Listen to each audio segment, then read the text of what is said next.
Hello Andy, good morning to all. So my name is Sacharazu Kulluru, Chartered Accountant, Faculty for Accounts in Shrestha for CA and CMA. As you know, Shrestha proudly announced LMR batches. As a part of this, I'm taking this lecture to cover how will be the approach regarding accounting standards with respect to LMR batch. In this video, I'm going to cover mainly three important aspects which were faced by students at the time of attempting questions from accounting standards. First, I will tell you the problems which were faced by the students and how I'm going to cover through my LMR lecture. I will explain at later point of time. So the main three major problems related to accounting standards. Three major problems with respect to accounting standards.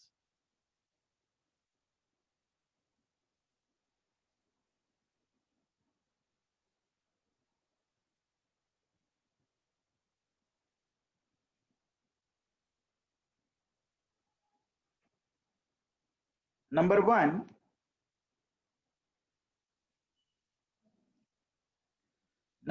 the first and foremost problem is remembering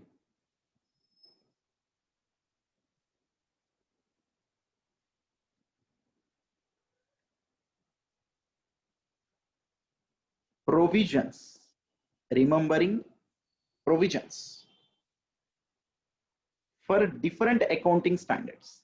For different accounting standards.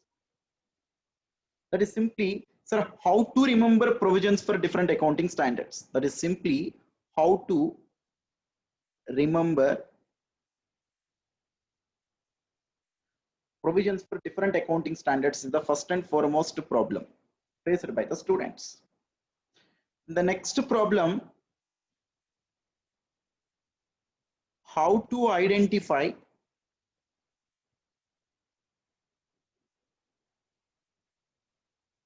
a suitable provision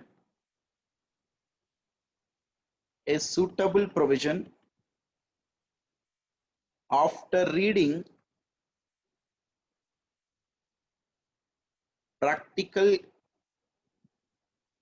case, which nothing but problem given in the examination. That is the third problem. And the last problem they're going to face, so many persons having this problem, how to present solution for that particular case study. This is the last problem. I saw some of the students may not remember the provisions at all. They don't know anything about such particular accounting standard. They straight away failed at stage number 1 itself. Then how to remember the provisions? What is the approach you are going to follow? I will tell you, just hold for some time. But some student may remember the provisions, but they don't know which provision is suitable for this case. They may apply the wrong provision. They may apply the different provision on behalf of the correct provision, even though they know all the respective provisions in different accounting standards. So picking a right provision will also be important point while drafting answers to the accounting standards. Then which approach you are going to follow? How can I identify a particular provision which is suitable for a particular case study? I will explain right now itself. And finally, some of the students may pick the right provisions, but they don't know how to present such particular provisions to the particular case study. or they don't know how to present the entire solution for a particular accounting standard. That one also I will explain right now. Sir, how to remember provisions for different accounting standards? If you read the accounting standard in a vague approach, then you may not remember the entire provisions for different accounting standards. Or even if you read a particular accounting standard, you may remember the content of the accounting standard. You may remember the content of the accounting standard. But after entering into another accounting standard, you forgot the entire content which was previously read. For that purpose, you should divide the entire accounting standard in a formal structurized manner. So in the LMR batch, I'm going to explain each and every accounting standard in that approach only. Sir, what is that formalized pre-structured manner? Such an accounting standard should be structured in the following manner. That is, what is the basic objective of introduction of that standard? Sir, related to applicability. It can be defined in any of the given manner. That is,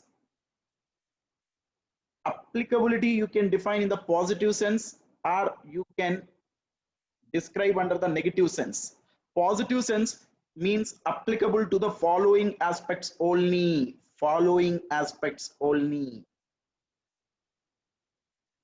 In the negative sense means it applicable to all except these. Like that, applicability should be described for each and every accounting standard. Then key terms which were used in such specific accounting standard to appreciate in the clear-cut manner. Key terms or definitions which were used in an accounting standard. Then we should discuss about aspects of an accounting standards, which may be recognition, measurement,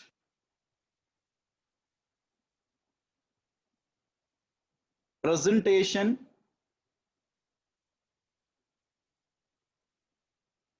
disclosure.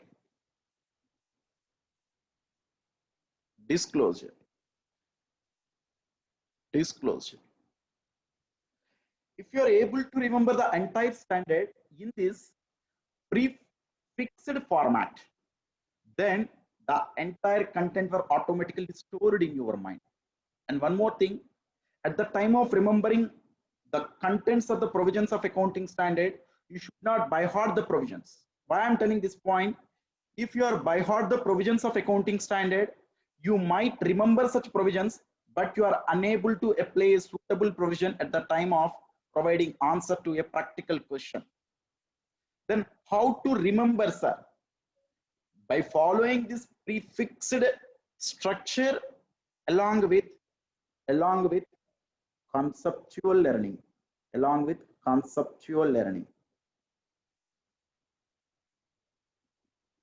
I can differentiate conceptual learning with by heart approach. So let us take one example. Let us take a simple example. Sir, how we can remember the contents in the conceptual approach, how we can remember the things in the by heart way of approach. Sir, as you know, in group 2, related to group 2 students, one of the standard is accounting standard 20, accounting for EPS, where you learned the concept of basic EPS, how to calculate the basic EPS in case of right shares. Sir, in case of right shares, EPS is equal to earnings available to equity shareholders.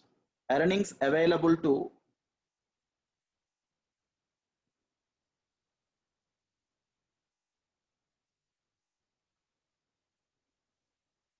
equity shareholders divided by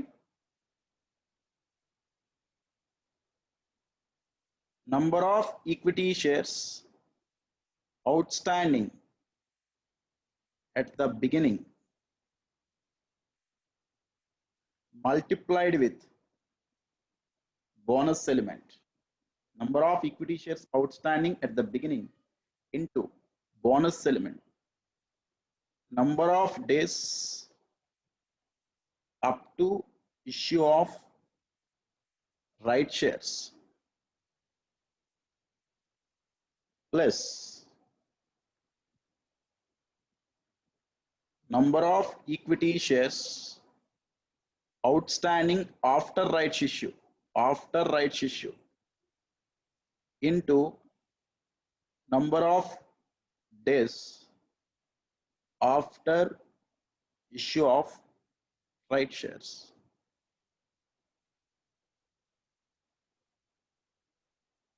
So this much of big formula is there for the purpose of calculation of basic EPS in case of right shares. EPS is equal to earnings available to equity shareholders divided by number of equity shares outstanding at the beginning into bonus element into number of days up to issue of right shares plus number of equity shares outstanding after rights issue into number of days after issue of right shares. So this much of big formula. Sir, if you are going to remember this entire formula through by heart approach, what you will do, you will read the formula twice, thrice, or n number of times, then you can remember it. You can remember it. But is it helpful? Is it helpful really to understand the concept of basic EPS at the time of issue of right shares? The entire formula we can remember in very simplest manner by applying the conceptual approach. That is, sir, what is the formula for basic EPS, sir? In generally, not at the time of issue of right shares. In generally, what is the basic formula for basic EPS? EPS is equal to earnings available to equity shareholders divided by, that is the basic formula, as you know all of you, divided by VANS, weighted average number of equity shares. Earnings available to equity shareholders divided by weighted average number of equity shares is the formula for basic EPS, where numerator as it is earnings available to equity shareholders, here also as it is earnings available to equity shareholders. VANS, weighted average number of equity shares, is nothing but number of equity shares into respective weight, that weight may be period value weight, period value weight, or paid up value weight. Period value weight means if certain number of equity shares are outstanding for 6 months, you should multiply with 6 by 12. Paid up value weight means if certain number of equity shares are partly paid up, out of 10 rupees face value, only 5 rupees is the face value, then you should multiply with 5 by 10. That is number of equity shares into period value weight into paid up value weight. Then you will get weighted average number of equity shares. That is the knowing fact to each and every person. Now, let us assume the entire number of equity shares are fully paid up. That means there is no paid up value weight. Paid up value weight will be 1.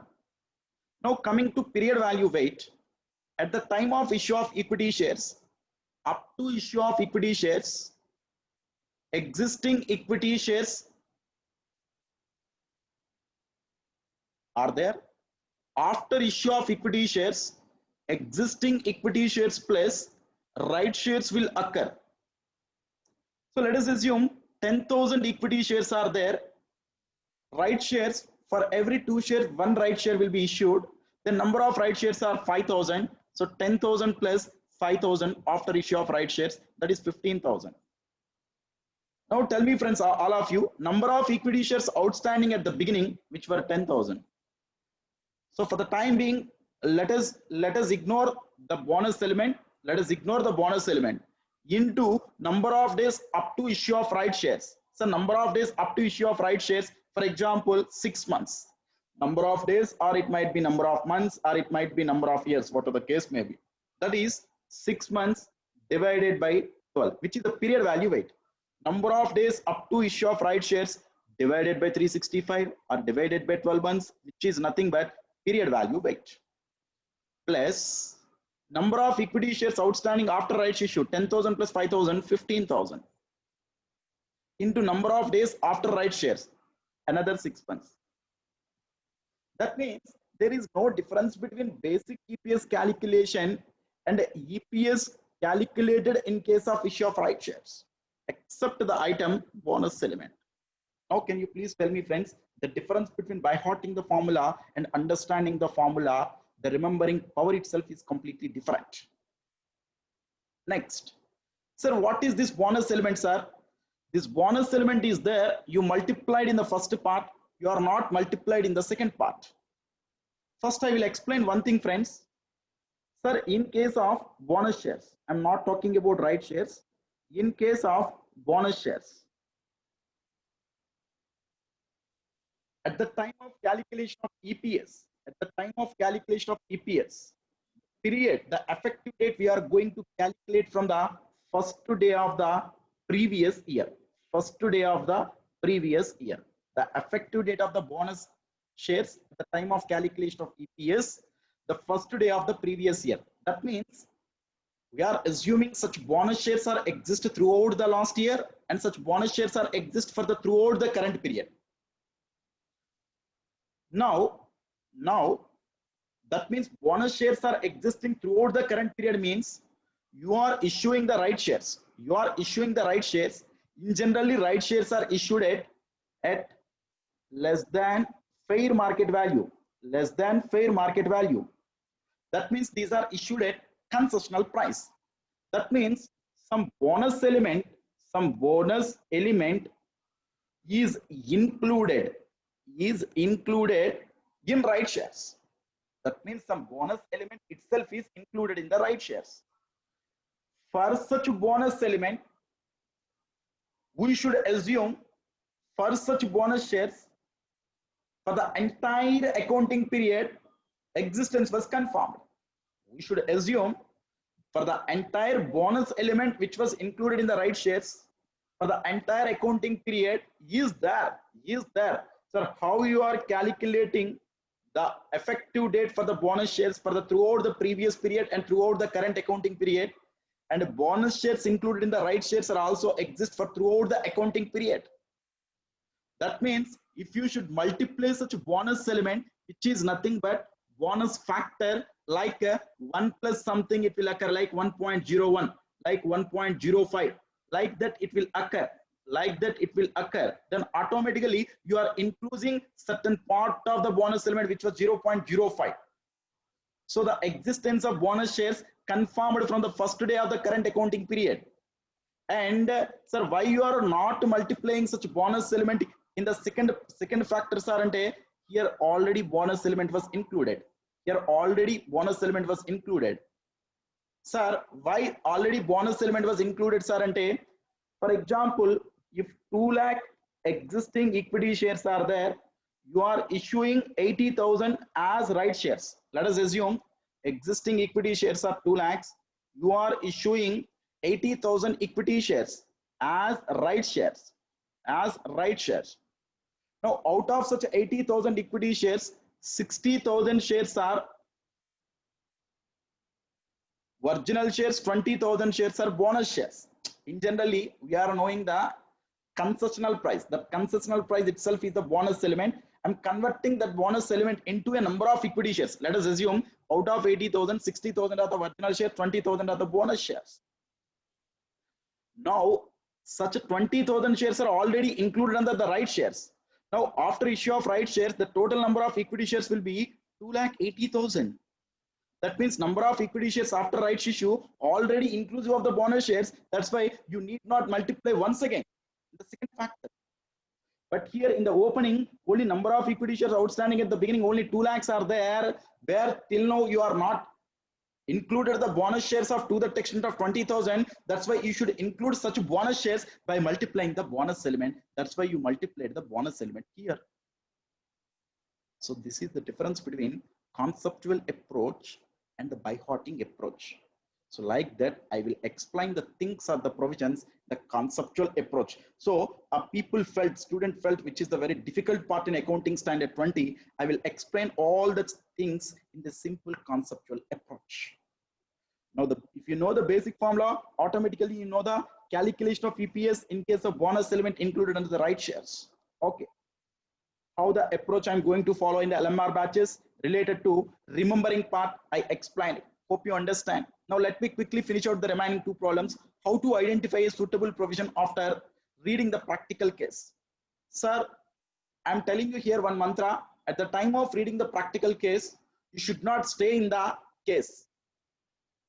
You should remember the background part of the case, background part of the provision. Sir, I can give a layman example. If audience are seeing a movie, just they will see the jokes and the fights and the love and affection. They will feel all such things. They will not think anything about the background. If a technical person like a producer or like a director seeing a movie, what he will think? He will not think about the emotions. He will not think about the fight. He will connect the background story, how it was shooted, how they were acted at that point of time. That's why at the time of reading the problem, you should not stay in the case. You should always stay at the provision. For this case, which provision is exactly suitable? If you are thinking about the case, you might be going to the wrong direction. But if you are thinking about the right provision, you should be in the good direction. That means you should not read the case. You should always think about background of the case. Background of the case. That is the success mantra, how to identify a suitable provision after knowing all such provisions. I can tell you how you should think about the background in the clear-cut LMR batches. So no doubt about it, you will definitely easily identify the suitable provision after reading the case. So I can explain each and everything. So what are the techniques you can use to identify a suitable provision? After that, the final question was how to present solution for the particular case study. So this problem is faced by so many students. So there is a prefixed format. There is a prefixed format. How we are going to present, sir? And first straight away write the provisions. First straight away write the provisions. After completion of provisions, you should apply such provisions to the given case. Application or analysis of the provisions. Sir, how I am going to apply the provisions? This is the typical part. So knowing the provision, remembering the provisions, all things are already covered. So collection of a suitable provisions already covered. You can directly do it by following the 1 and 2. Then how can I apply or how can I analyze, sir? That is very simple. What provisions tell? What provisions tells to us if you apply to the given case. If you apply to the given case. Sir, for the given case, if you apply the provisions, what it will tells to us? Write that part. Write that part. But in the given case, what they did? Write both the things. If you apply the provisions, what is the real context will happen? What is the real thing will happen? But what they did? If they did like the same thing, then they are the correct. If they applied the wrong provisions, then they are the wrong. So under the conclusion part, you should clearly told whether the contention given in the case was correct or whether the contention given in the case was wrong. Over. That means simply provisions, application, conclusions. I'm going to tell how to present such answers in very systematic manner in all the entire classes of the LMR batch. Once I completed the projects, I will grab the questions, I will ask the questions, I will immediately tell the presentation part. So these are the different problems faced by the student at the time of facing the accounting standards. That's why I want to take up all such accounting standards in the systematic manner. And the last one, I'm closing the part of the session, which was the last point.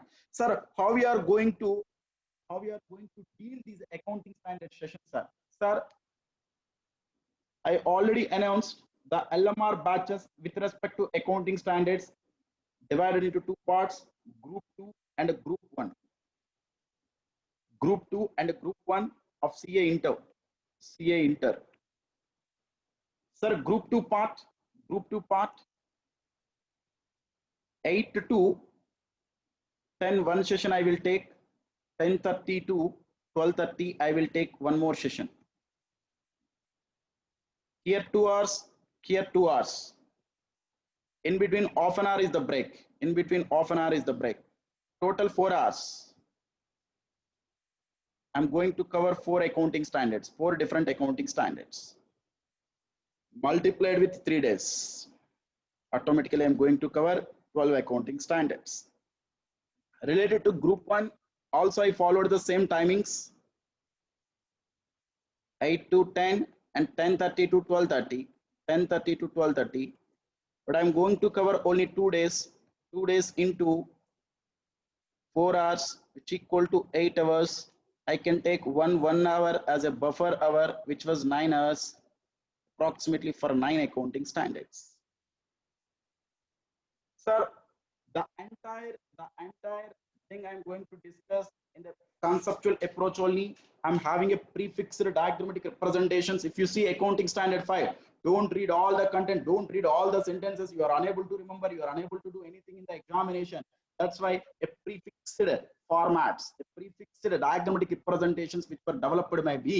It was completely a handwritten notes which was designed by me. So I will directly share the entire notes in the respective groups before coming to the classes.